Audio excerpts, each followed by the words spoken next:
বেশি বাড়ে না। কেন বেশি লাগে? ওই ডিএটা যেহেতু সংযুক্ত হয় সেহেতু বাড়ে। আমাদের এর আগের বেতন কমিশনে তো 125% ডিএ যোগ হয়েছে, গতবার 14% বেতন বৃদ্ধি হয়েছে। এবার যদি ডবলও ধরি 28 বা 28 একটা রাউন্ড ফিগারে ধরি 30, তাহলে কারণ ডিএটা কেন যোগ হয়? ডিএটা তো বেতনের অংশ, বেতনের ক্ষয়িষ্ণু অংশ। কারণ জিনিসপত্রের দাম বাড়ে, আমাদের বেতনের থেকে অতিরিক্ত টাকা খরচা হয়ে যায়। সে মাত্র তো জয়েন করলো, জয়েন করলে 1 নম্বর স্কেল তো তার 18,000 টাকা থাকবে। সংবিধানকে অবমাননা করা হবে। সেটা করলে আমরা তো আবার মামলায় যাব। 16 থেকে 1/1/16 থেকে সপ্তম বেতন কমিশন শুরু হয়েছিল। তাহলে 1/1/16 থেকে যার 1 নম্বর স্কেল 18,000 টাকা ছিল, সে তো আস্তে আস্তে আস্তে আস্তে আস্তে তার 1/1/26-এ তার স্কেলটা অনেকটা বড় হয়েছে।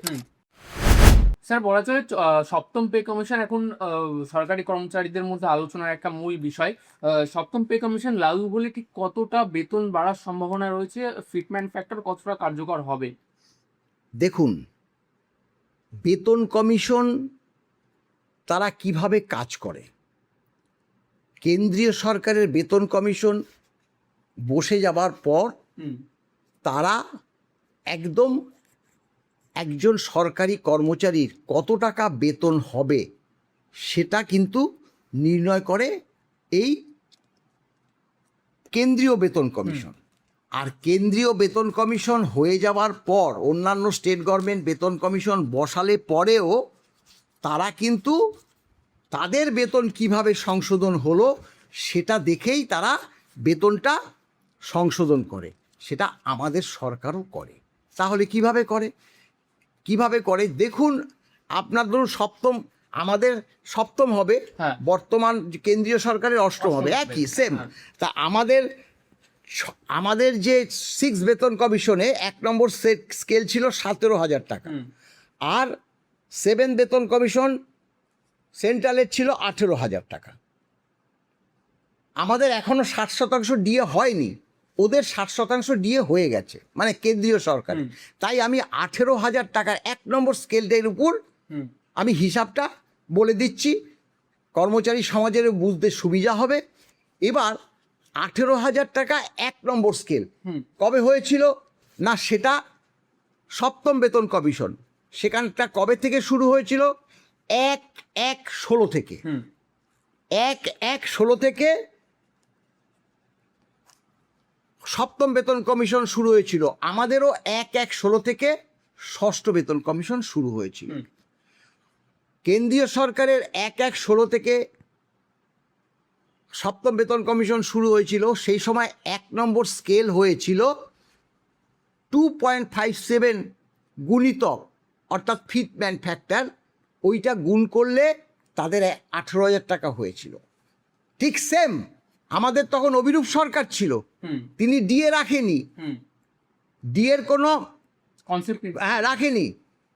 তিনি আমাদের বাড়ি ভাড়া ভাতাটাকে 3% কমিয়ে দিয়েছে, কিন্তু ওই অল ইন্ডিয়া কনজিউমার প্রাইস ইন্ডেক্সের নিয়ম মেনে বেতনটা কিন্তু বৃদ্ধি করতে হয়েছে তার।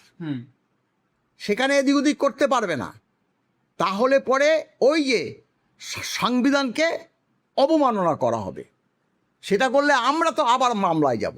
অর্থাৎ অভিরূপ সরকারও কিন্তু ওই 2.57 গুণিতক আমাদের বেতন বৃদ্ধি করেছে।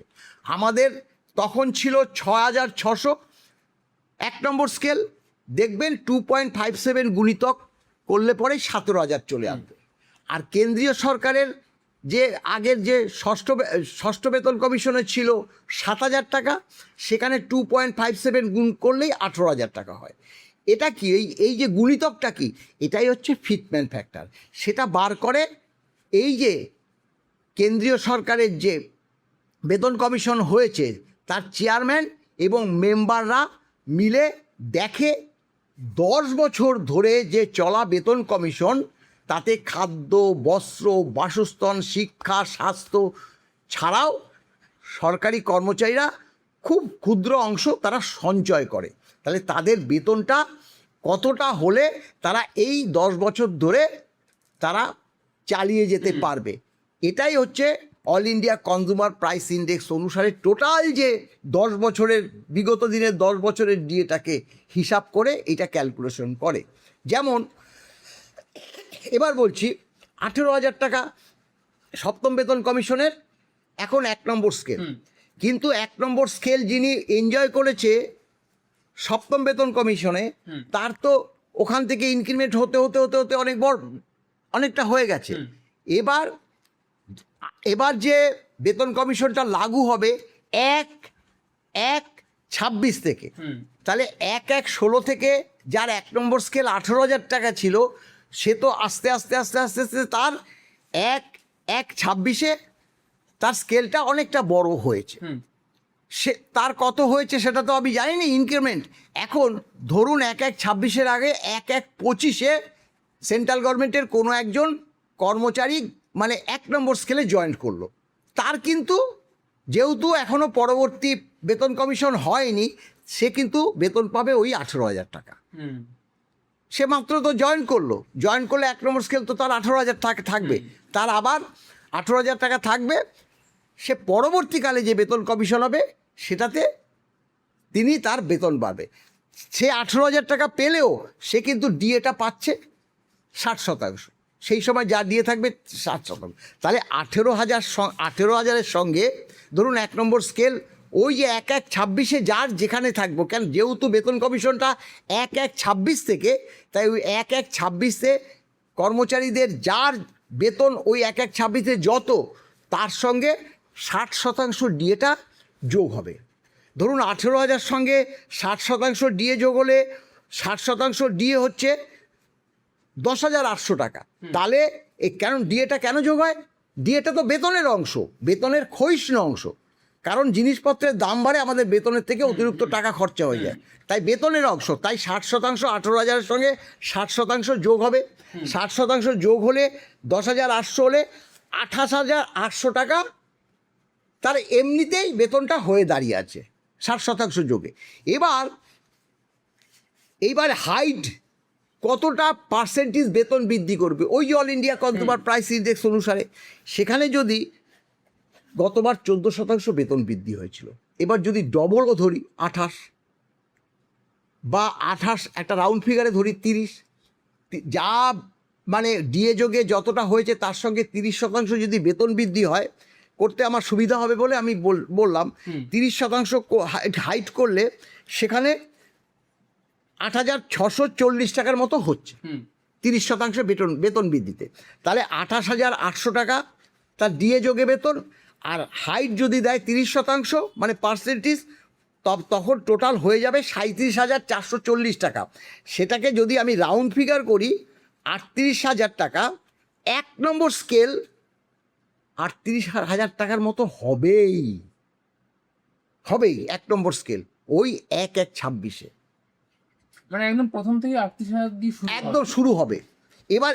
এবার যদি বলেন যে এবার হাইটটা কি হলো, এইবার হাইটটা ওই যে 30% যে বেতনটা বৃদ্ধি করলো 14%-এর ডবল বললাম 38,000 টাকা, সেটা এই যে 38,000 টাকা আর প্রথমে যে বেতনটা ছিল 18,000 টাকা সেটা মাইনাস করলেই এই যে গুণিতকটা পাওয়া যাবে। কিন্তু এতটা বৃদ্ধি তো নাও করতে পারে না, এতটা কেন মনে করছেন? আমাদের এই যে বললাম 28,800 টাকা বেতন 1 নম্বর স্কেলের বেতন হচ্ছে আজকে মানে 28,800 টাকা আজকের বেতন একটা কর্মচারীর বেতন। তাই সেখানে তার হাইট দিয়েছে তার 30% হলে 8,640 টাকা, খুব একটা বেশি। 10 বছর চাকরি করার পর বেতন কমিশনে 8,000, 9,000, 10,000 টাকা বাড়বে না? বেশি বাড়ে না। কেন বেশি লাগে? ওই ডিএটা যেহেতু সংযুক্ত হয় সেহেতু বাড়ে। আমাদের এর আগের বেতন কমিশনে তো 125% ডিএ যোগ হয়েছিল। 100 টাকা যদি 1 নম্বর স্কেল থাকতো 125 টাকা যোগ হতো। সেখানে এই হাইটটা যদি 30% হয়, এই 30%টাই আমাদের বেতন বৃদ্ধি হলো। আর ওই যে ফিটম্যান ফ্যাক্টরটা সুবিধা হয়, মানে যার যেখানে বেতন সেখানে ওইটা দিয়ে গুণ করলে পেয়ে যায়। এক্ষেত্রে তো স্যার পেনশনাররা অনেকটা সুবিধা, পেনশনারদের সেম নিয়মেই হবে। মানে তাদের যেখানে পেনশন দাঁড়িয়ে আছে হুম। এই যে হাইট করে বা এই যে কি বলে ওই ফিটম্যান ফ্যাক্টর হিসাবে গুণ করলে সেটা হয়ে যাবে। তাহলে 100 টাকা যদি হয়, ফিটম্যান ফ্যাক্টর যদি 2.50 গুণিতক হয়, তাহলে ওই 250 টাকা হয়ে যাবে। ঠিক এই